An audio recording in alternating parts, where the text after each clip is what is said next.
Olá, você que mais uma vez nos prestigia, né, através do nosso canal no YouTube. Enquanto estamos nesse momento de pandemia e não podemos nos reunir na igreja, estamos fazendo dessa forma. Estamos gravando os vídeos, né, as aulas, postando aí no YouTube.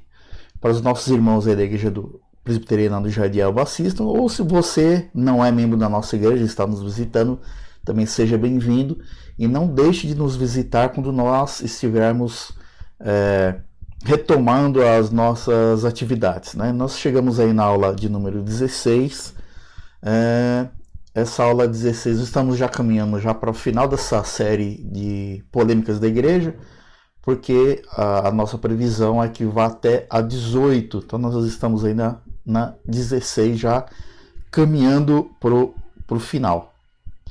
E o tema de que nós vamos tratar hoje entra numa série de assuntos que dizem respeito à fé e à razão, né? Ou fé e ciência, né? Então hoje nós vamos conversar um pouco sobre cosmovisão e pluralidade, né? Essa palavra que às vezes trava a língua, né? Mas nós vamos ver o que significa. Então antes de iniciarmos, nós vamos pedir a orientação de Deus para que Ele nos ilumine, para que nós possamos entender e colocar em prática a sua santa vontade.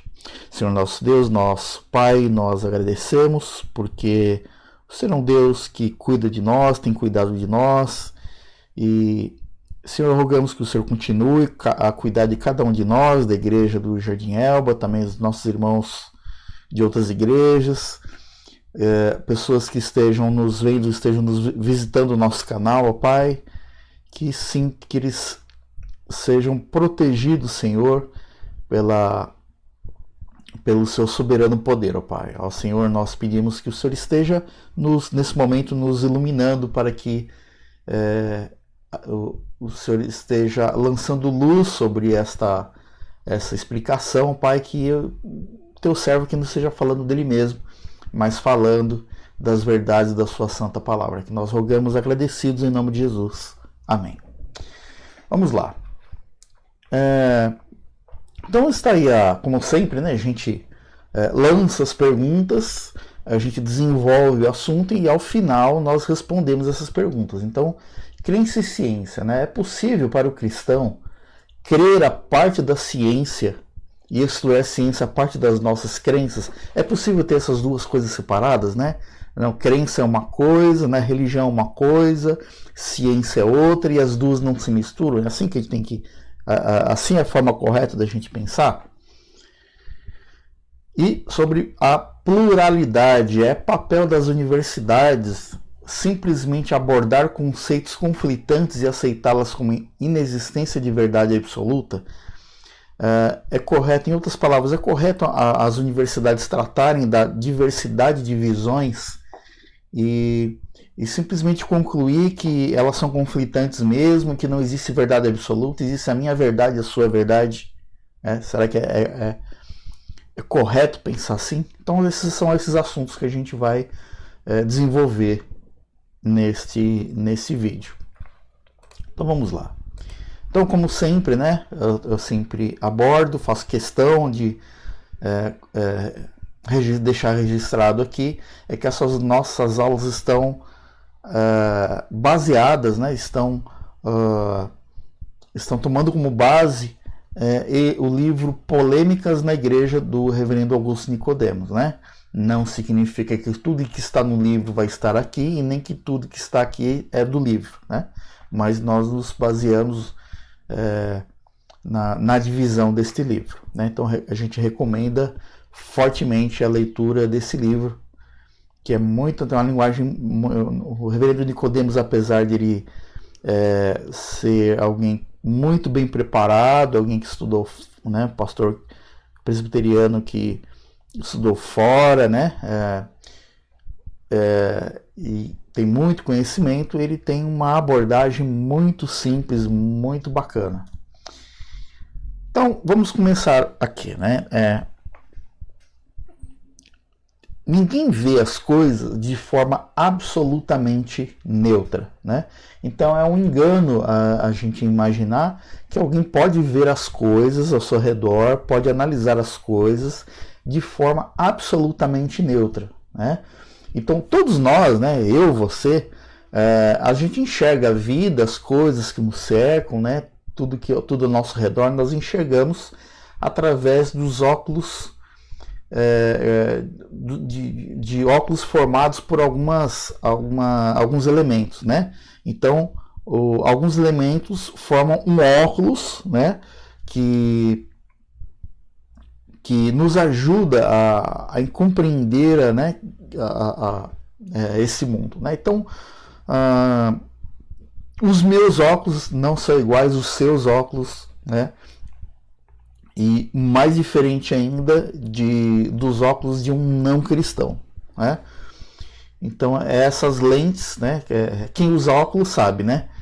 Quem usa óculos aí tira o óculos, olha assim, aí fala, o que você está vendo ali? Ah, eu estou vendo tal coisa. Agora põe os óculos. Aí você põe os óculos. Não é nada daquilo que eu estava pensando. Não. A opinião daquilo a minha opinião sobre aquilo que eu estava vendo e que achava que era uma determinada coisa, agora eu digo que é outra coisa, né?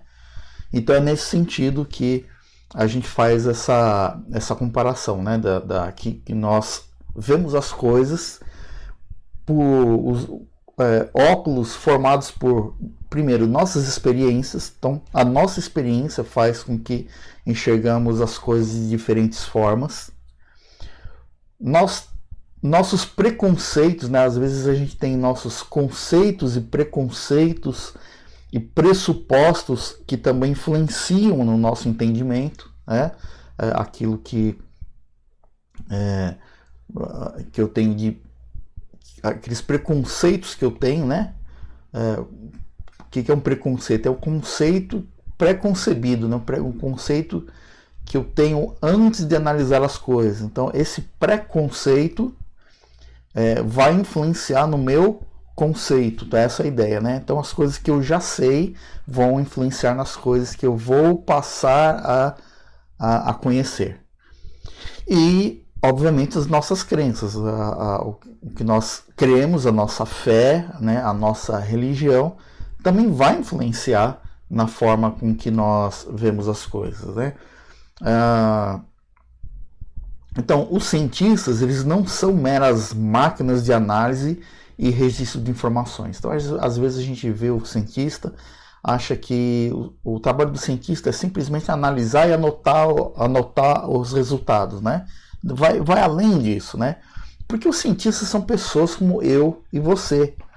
São pessoas de carne e osso, são pessoas que têm sentimentos, têm emoções, têm intuições, né? Então eles não registram passivamente suas observações, mas eles projetam ativamente suas crenças e suas experiências pessoais, servem para formar paradigmas, estruturas dominantes que organizam os experimentos por eles realizados. Então essa definição, essa frase aí é do Thomas Kuhn, na sua obra A Estrutura das Revoluções Científicas, né? Então aquilo que o cientista já tem de conhecimento, ele já não falo só de conhecimento científico, mas a forma como que ele enxerga o mundo vai influenciar nas suas conclusões, na análise que ele vai fazer dos dados, né? Continuando aí, cosmovisão, né? Vamos falar agora de cosmovisão. O que é cosmovisão, né? Então a gente já viu que todos nós temos os nossos pressupostos, temos os nossos óculos, né? Que as nossas lentes, através dessas lentes é que nós olhamos e compreendemos as coisas.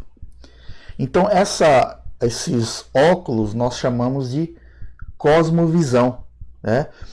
Que é cosmovisão? Segundo o presbítero Solano Portela, né? Ele tem um livro que ele escreve sobre educação e que ele aborda, tem um capítulo que ele aborda essa questão da cosmovisão, né? O título do livro é O que estão ensinando aos nossos filhos, muito bom também, né? Eu recomendo.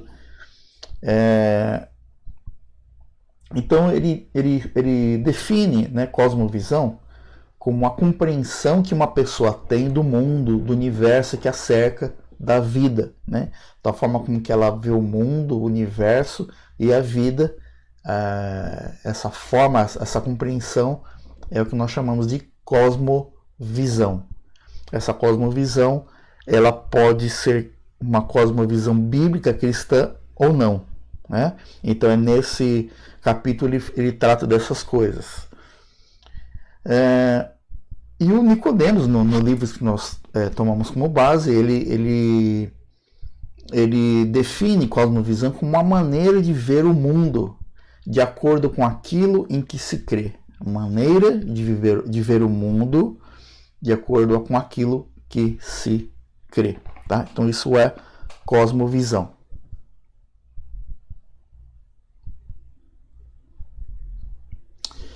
Então, existem alguns parâmetros que definem a cosmovisão, né? Ainda falando de cosmovisão, a cosmovisão, ela vai, depois a gente vai ver, mas ela vai influenciar muito, existem até mesmo cristãos que não têm uma cosmovisão cristã. Nós já vamos ver, eu vou falar disso. Mas primeiro vamos ver, Ronald Nash, destacado filósofo cristão, ele aponta 5 crenças como principais parâmetros que definem uma cosmovisão. Então, ele cita aí 5 principais, existem outras, mas essa realmente eu entendo que são as principais. Então, primeiro, Deus. Qual a compreensão que a pessoa tem de Deus? Deus não existe, né? Deus não existe. Não, esse negócio, não, Deus não existe. Então o ateu vai dizer que Deus não existe, né? Qual a sua natureza, né? Se ele existe, como ele é, né? Como é que é a natureza de Deus? Deus eu posso pegar, eu posso sentir, como é que é a natureza de Deus, né? De onde ele veio? Deus veio de onde? Ele nasceu um dia?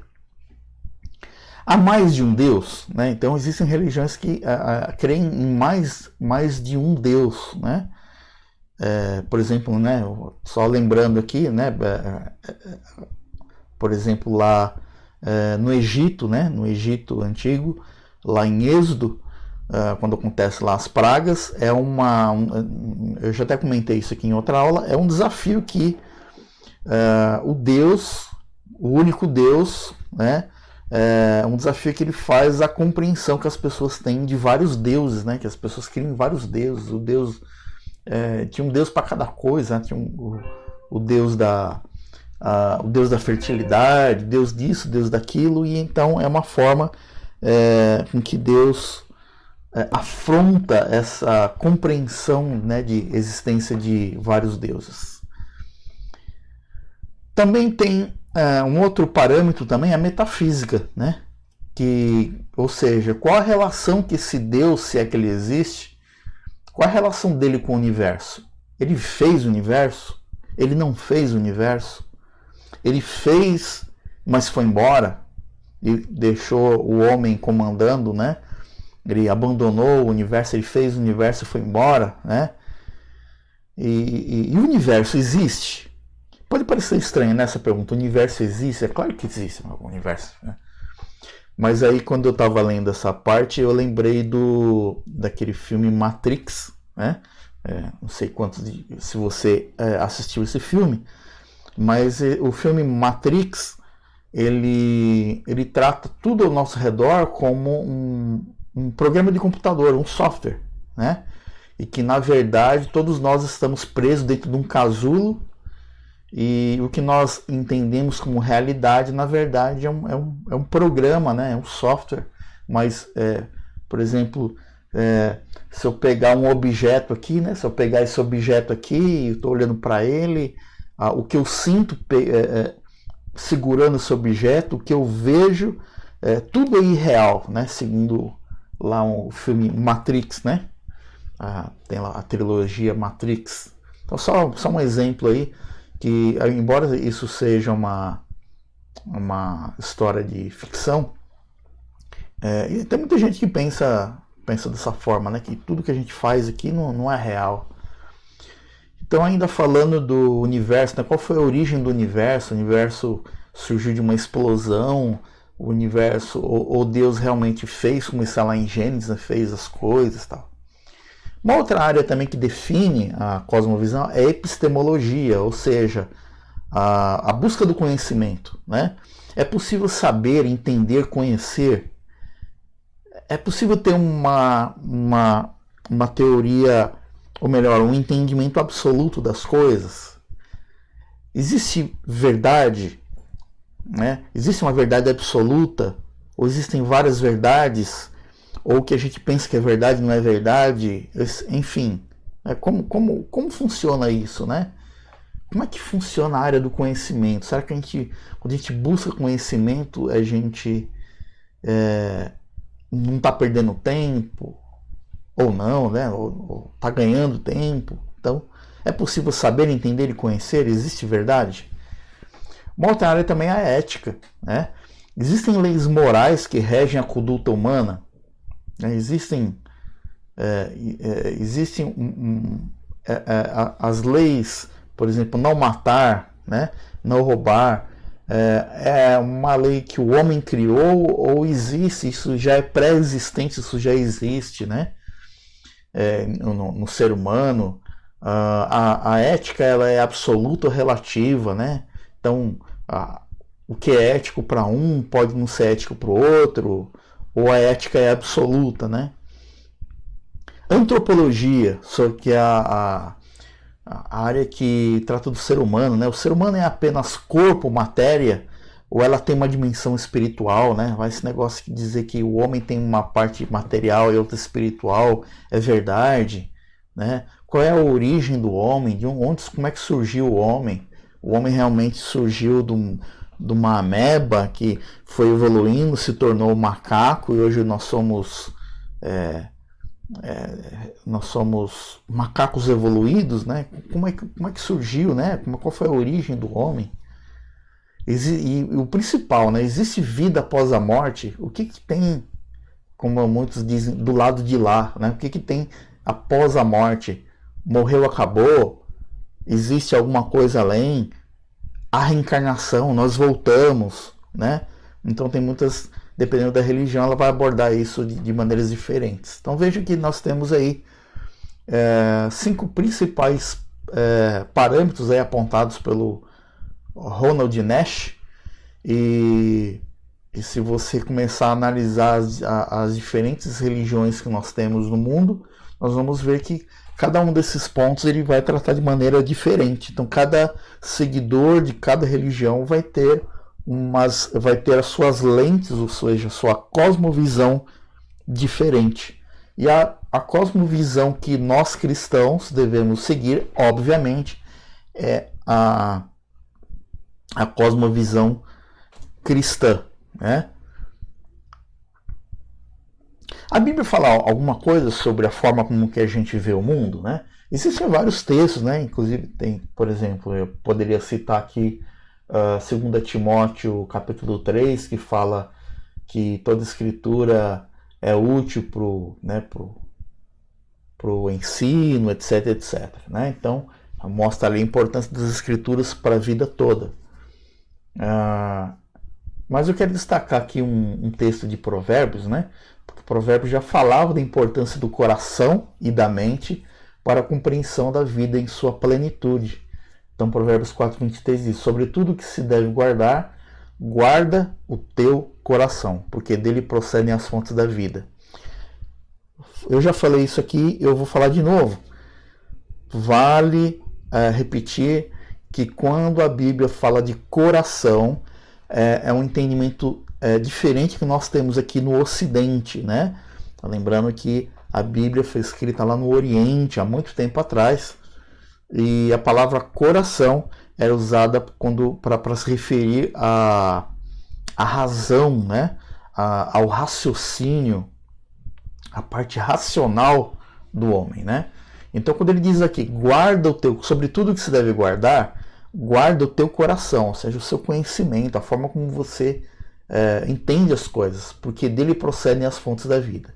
Em outras palavras, a forma com que você adquire conhecimento e lida com esse conhecimento, é a forma com que a sua vida vai ser encarada e conduzida, né?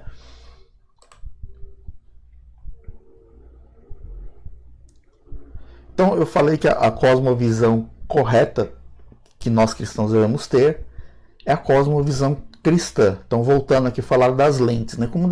Como que é essa lente, né? Como é que é a lente desses óculos da cosmovisão cristã? Então, em primeiro lugar, ela considera a existência de um Deus pessoal, né? Presta atenção aí nos trechos que eu marquei em vermelho. Ele é um Deus pessoal. Por que ele é um Deus pessoal? Porque ele não é uma força, né? Uma força que fez as coisas, que rege as coisas. Não, ele é um Deus pessoal. Ele também é um Deus pessoal porque ele não fez o mundo e foi embora, né? Mas ele é um Deus que fala conosco, né? Nós falamos com Deus através da oração e Deus fala conosco através da sua palavra, né? Então Deus é um Deus pessoal. É um Deus também que ele considera, ou melhor, a cosmovisão cristã também considera esse Deus quando fala da história, né? Então ele considera a ação de Deus na história. Então quando a gente vê aqueles altos e baixos na história, né? Inclusive a própria história da igreja, a gente vai ver que existem altos e baixos na história da igreja, mas a igreja está aí, a igreja não acabou. Já parou para pensar nisso? A igreja já foi várias vezes perseguida, a igreja cristã, passou por altos e baixos, ainda passa, mas ela está firme ali. E Deus prometeu, né? Jesus prometeu que as portas do inferno não prevaleceriam contra a igreja. Então, nós vemos aí Deus regendo a história, né? A cosmovisão cristã também considera a existência de uma revelação que ele faz de si mesmo na natureza nas escrituras judaico-cristãs. Vejam, o que nós conhecemos de Deus é revelado de duas formas, né? Se não me engano, Salmo 91 fala disso. A revelação que Deus faz de si mesmo através, primeiro, da natureza, né? Deus se revela através da natureza. É difícil o homem falar que ele não existe quando ele olha a natureza. A natureza que eu quero dizer aqui é a criação, tá? Eu particularmente não gosto, eu coloquei aí, mas eu só fiz a transcrição do que está no livro do Augustus, mas eu particularmente, a coisa minha, eu não gosto de falar de natureza, eu gosto de falar de criação, né? A criação, porque natureza entra naquelas histórias de a mãe natureza, a natureza ela dá resposta ao homem, ela se rebela contra o homem. Não é nada disso, não, é Deus mesmo, né? Então por isso que eu gosto mais do termo criação. Então Deus se revela através da sua criação, né, o que nós chamamos de natureza, e também pelas escrituras judaico-cristãs, porque nós temos o Antigo Testamento, o Novo Testamento, e esses dois fazem um todo. O ser humano, também consideram o ser humano como criatura à imagem desse Deus. Considera que nós somos criaturas de Deus feitos à sua imagem.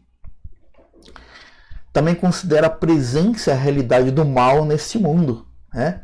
Então, a cosmovisão cristã, ela considera a presença e a realidade do mal, né? Quando eu falo presença e a realidade do mal, não estou falando que o diabo está por trás de tudo que acontece, né? Mas a nossa natureza pecaminosa, né? O mal que existe em cada um de nós, fruto da queda do homem lá em Gênesis, né? Então ela está presente aí, né, no mundo. Então a presença é a realidade do mal. Então não estou dizendo que o diabo não existe, mas também não estou dizendo que tudo é culpa dele, né? Existe uma tendência das pessoas tudo colocar, isso é coisa de Satanás, isso é coisa de Satanás. Não, isso é muitas vezes é coisa do coração pecaminoso do homem. O mundo e as suas leis como expressões do caráter desse Deus, né? Então o mundo e suas leis, olha só, o mundo e suas leis como expressões do caráter desse Deus, que é bondoso, justo e sábio. Por exemplo, tem gente que fala assim, eu não acredito nesse negócio de religião. Para mim, o que vale é que 2 mais 2 são 4, né?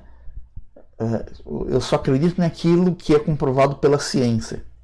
Olha, vale lembrar que a ciência, ela demonstra justamente isso, o caráter de Deus, né? O poder de Deus, a perfeição das coisas de Deus. 2 mais 2 é sempre 4, porque Deus é um Deus que fez tudo com perfeição. Você já imaginou se nem sempre 2 e 2 fosse 4, né? Como é que nós íamos fazer? Como é que o homem ia fazer suas invenções? Como é que um engenheiro ia poder fazer projetos, né? Como é que até mesmo um pedreiro ia conseguir usar o seu instrumento de medição e ter certeza que ele está sempre correto, né? Como é que o pedreiro ia usar o prumo, né? Ou o nível, e ter certeza que aquilo ali funciona mesmo, né? Que, por exemplo, o nível, uma água com uma bolha de ar, ele sempre vai representar ali se aquele instrumento ele está nivelado ou não, né? Tudo isso são coisas que são dadas por Deus, né? E nós vamos falar isso mais para frente, mas, por exemplo, todas as áreas da ciência, né? Todas as matérias que se aprende na escola, né? Geografia, história, matemática e outras mais, tudo isso daí demonstra o mundo, a perfeição, né? O poder de Deus de fazer todas essas coisas. Então, o mundo e suas leis. Por que nós temos leis? Nós temos a lei, por exemplo, na engenharia elétrica, nós temos a lei de Ohm, e outras leis, né? Tem a lei da gravidade. Por que nós temos todas essas leis? Essas leis foram feitas por Deus, né? E graças a essas leis a gente consegue fazer tudo que está ao nosso redor.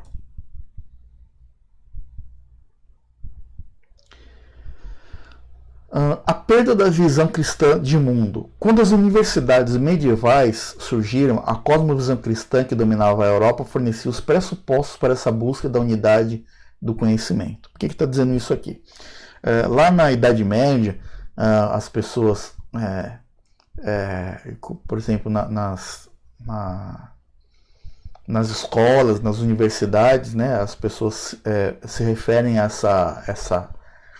essa parte da história como a Idade das Trevas, né? A Idade Média é a Idade das Trevas, tal. Mas existe muita injustiça por aí. Na Idade Média, a cosmovisão cristã era levada muito em conta, né?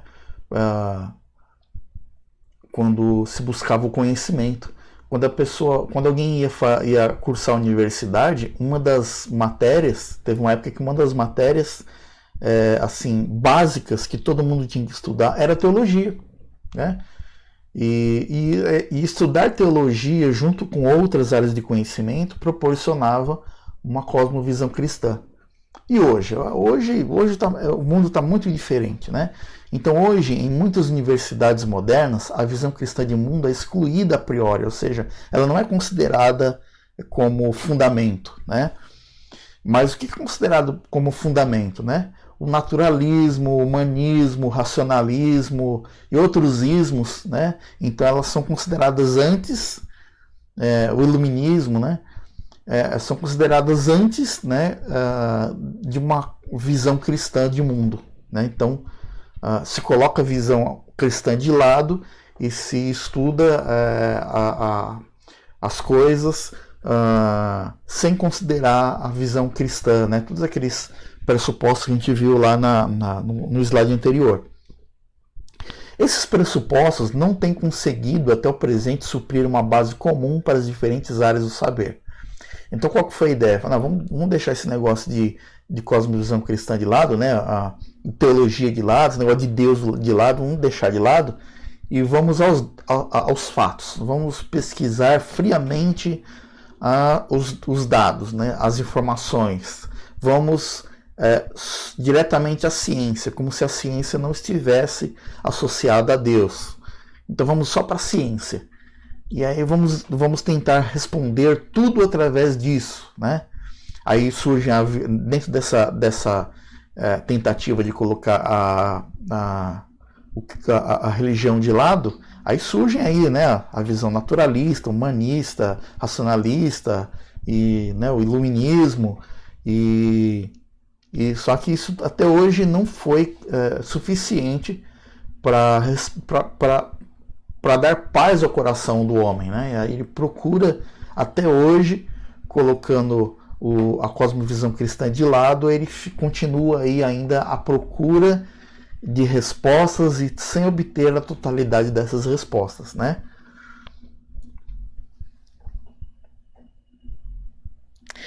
O verdadeiro significado da palavra universidade, né, segundo Alan Herman, que é um teólogo presbiteriano, então essa palavra universidade, segundo Alan, abriga a noção de unidade de conhecimento ou de abordagem. Então, universidade se chama universidade porque a proposta inicial era abrigar a noção de unidade de conhecimento ou de abordagem, ou seja, era pegar toda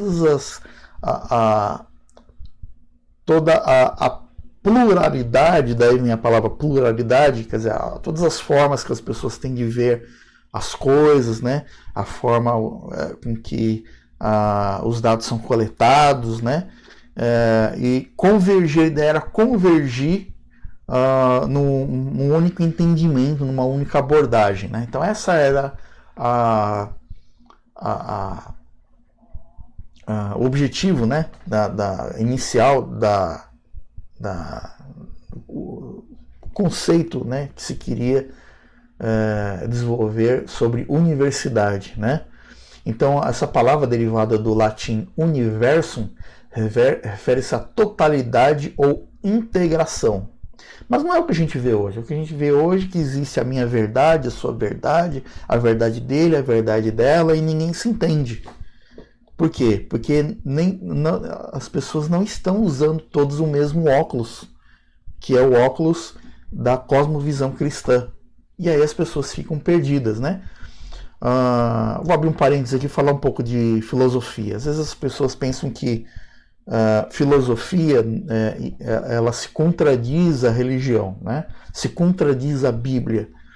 E é uma compreensão equivocada, porque o que é a filosofia, né? A filosofia é a busca de respostas, né? E essa busca, essa forma essa busca do conhecimento, do viver bem, né?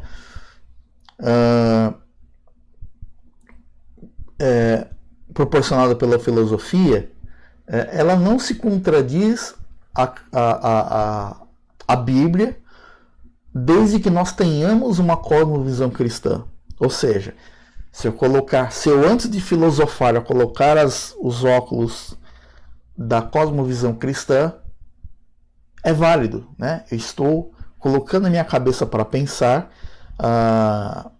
porque Deus nos deu inteligência para que nós a usemos, né? Então essa ideia, né? Às vezes as pessoas têm a ideia de que filosofia ela é inimiga, né, da fé. Mas eu posso ter a fé eu tendo a fé como base, né, a fé cristã como base, eu vou ter a minha cosmovisão cristã e eu vou tratar da filosofia não de uma forma assim como um cego, né?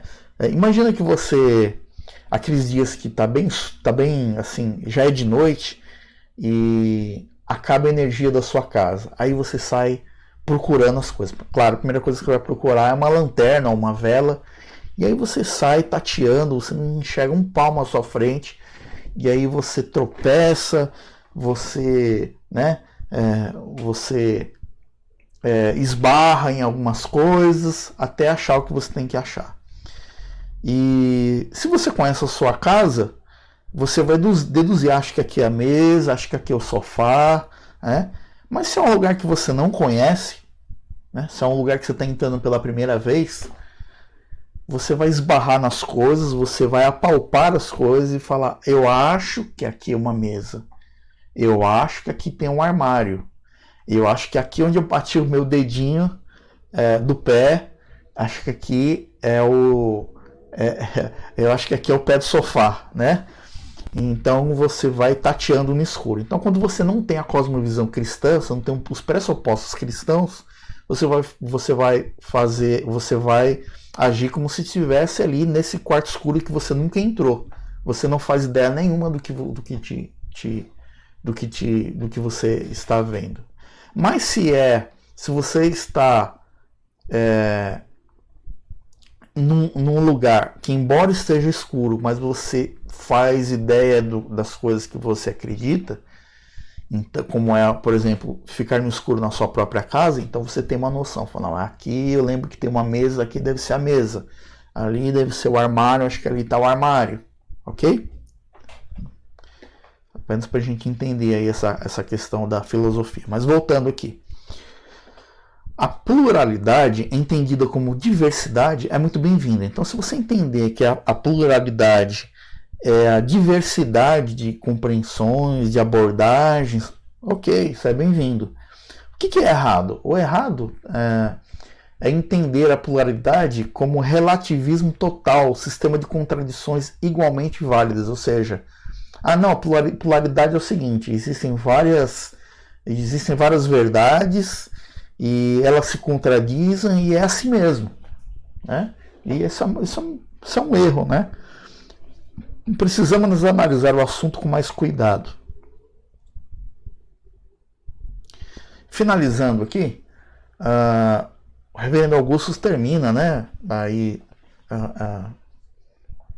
esse assunto a respeito da pluralidade, considerando o seguinte: todos deveríamos refletir sobre o fato de que a pluralidade, entendida como saudável diversidade, dentro dos referenciais estabelecidos e sem a negação da verdade, enriquece o conhecimento. Em outras palavras, ele está querendo dizer o seguinte: quando eu entendo a pluralidade como diversidade e que essa diversidade, de alguma forma, ela tem que convergir para uma única verdade, e não negar essa verdade, e ela enriquece o conhecimento humano e leva a melhor percepção de nós mesmos, do mundo e do Criador. Então, finalizando aqui,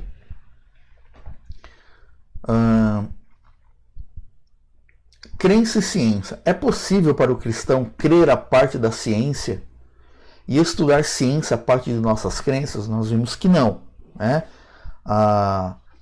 Não, o cristão ele tem que ter uma cosmovisão cristã, ele tem que ter uma visão cristã de mundo. Então, quando ele estuda matemática, quando ele estuda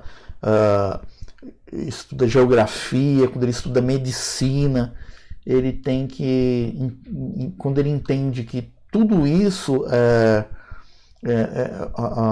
que nós podemos estudar isso porque Deus é perfeito, Ele fez um mundo perfeito, e por isso essas coisas são ciência, tudo é mais diferente, né? Então, para o cristão, crer a parte da ciência e estudar a ciência a parte das nossas crenças não é correto, né? Então, tem gente que faz assim, né? Vai para a igreja, entrou na igreja, liga a chavinha lá da fé. Saiu da igreja, desliga a fé e liga a razão. Vou para a escola, vou para o trabalho. Não, tudo é uma coisa só, tá bom? Não dá para desassociar as duas coisas. Para o cristão, tanto a ciência como a fé, elas se harmonizam, tá bom? Pluralidade. É papel das universidades simplesmente abordar conceitos conflitantes e aceitá-las como inexistência de verdade absoluta? Não, nós vimos que a princípio, o papel das universidades não deveria ser esse, né? Simplesmente falar de conceitos conflitantes, tá aí, existem várias verdades, né? Não, mas o papel, nós vimos lá que o conceito de universidade é justamente pegar essa diversidade e fazê-la convergir, né, numa verdade absoluta, tá certo? Então, à luz de uma verdade absoluta, que a palavra de Deus nos dá, que a cosmovisão nos dá, é que nós devemos encarar todas essas diversidades, né, de teorias, de conceitos, ok? Então, só para fechar, então, por exemplo, né, quando alguém vê, por exemplo, isso aqui, um telefone celular, né? Telefone celular, né? Tá aqui. Hoje em dia a maioria das pessoas tem, né? Quase todo mundo tem um telefone celular. Então, quando você vê um telefone desse, você não deve olhar assim e falar assim, olha como a ciência evoluiu, como o homem é inteligente, né? No começo ele inventou a roda. Hoje nós temos o celular. Não, você deve entender o seguinte: Deus é tão bom, ele fez um mundo tão perfeito, que o homem, estudando essa perfeição, ele criou as leis da física, ele criou a tecnologia, ele foi estudando, ele foi aprimorando a tecnologia, e hoje nós temos um computador na mão, porque isso aqui é o resultado da inteligência que Deus dá para o homem, e é o resultado de um mundo perfeito que proporciona com que isso seja possível. Espero que você isso tenha trazido luz à sua compreensão, né, do mundo, né, à sua cosmovisão, que Deus esteja protegendo você, te abençoando. Nós estamos, como disse, estamos chegando ao final da nossa série. Se você quiser aqui nos comentários colocar algum assunto, né, que gostaria que fosse abordado novamente quando nós voltarmos às nossas atividades na igreja, né? Comenta, a aula tal acho que foi muito curta, gostaria de ver tal assunto, né? Ou algum assunto que nós não vimos ainda até aqui e você gostaria de ver abordado também, comenta aí, né? Eu vou estudar com carinho e podemos preparar no futuro, tá certo? Deus abençoe, fica com Deus e até a próxima.